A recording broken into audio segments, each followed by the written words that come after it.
Okay, so with outer space being the sucky frontier, sometimes you need to just be earthbound. You need to return to certain ways of dealing with a leprechaun.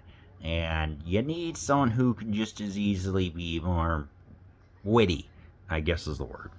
So, what would be the best way how to do it? Leprechaun in the Hood and Leprechaun 6 Back to the Hood. The Hood, excuse me.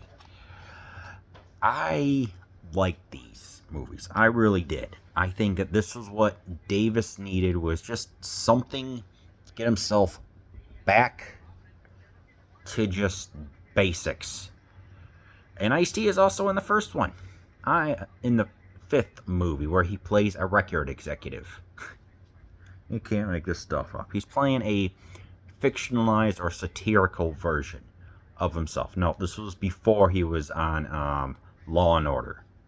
So here we have a group that kind of has more of the pre-gangster rap lyrical themes of positivity, or stuff you could hear on Kiss FM. And of course, Ice-T acting with his over-the-top character says, "Yeah, that stuff does not work any longer. We need some more of the rougher lyrics, I guess you could say, to highlight, the problems that are actually going on." So, man, just to kick them out. And at the same time, we have our favorite leprechaun coming. And now we actually get to see some witticisms. We get to see some, I want to admit, probably the best dialogue. The fifth one probably has the best dialogue. I think just when there's a whole bunch of F-bombs, S-bombs, GDs, and a whole bunch of other stuff. The Irish witticisms and English voice works really well. I've noticed. I just think that it's the clash between the different lifestyles is what I've noticed. It was, I think, the central theme going on with the first one. Of saying, hey, it's like, hey, we're trying to spread the message, but because of what was going on popular, with Tupac and with what happened with him and Suge Knight and everything else. Yeah, it was right around this time. That's what influenced the making of this movie. And I especially liked how the three rappers were talking.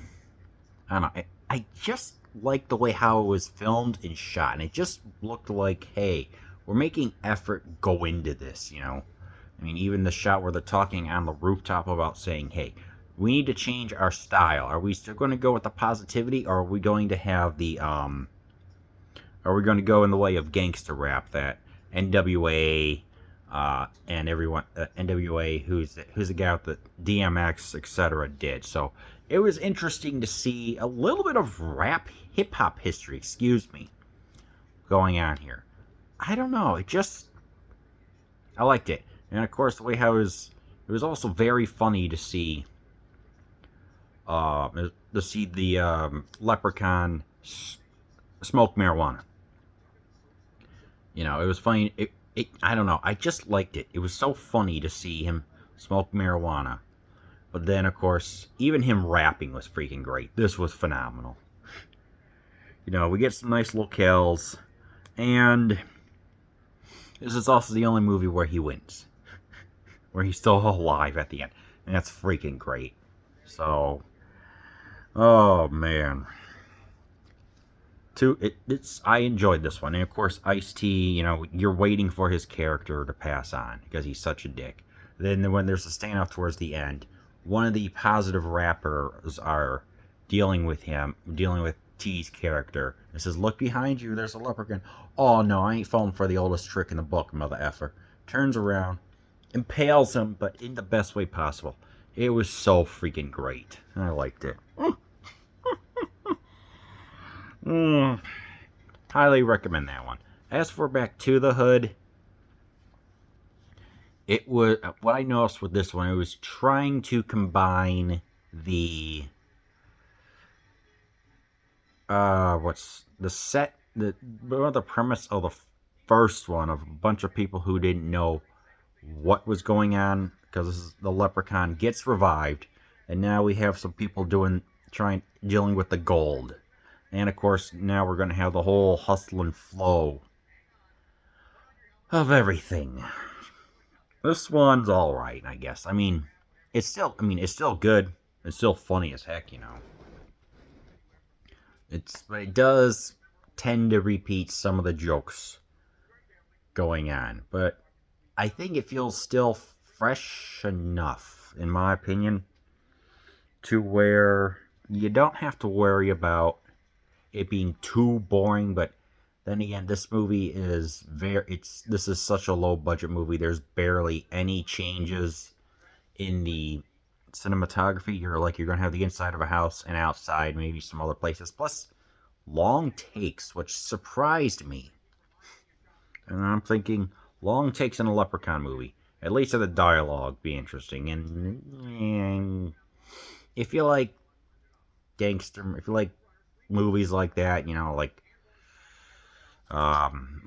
Juice, what is that, Dream or Belly or whatever, I don't know. Maybe you would like this, but it involves a leprechaun, so again, your mileage is going to vary on that. I don't know. I liked it, but at the same time, it just felt like it was treading ground. And really, Ice-T, you know, I mean, he was what I read. He was a fan of the films. He's like, mother effer, heck yeah, I'll be in this. Or his child was a fan of it, so I was like, yeah, it'll be a freaking honor to do it. For this one, you know, it's like, it's fine.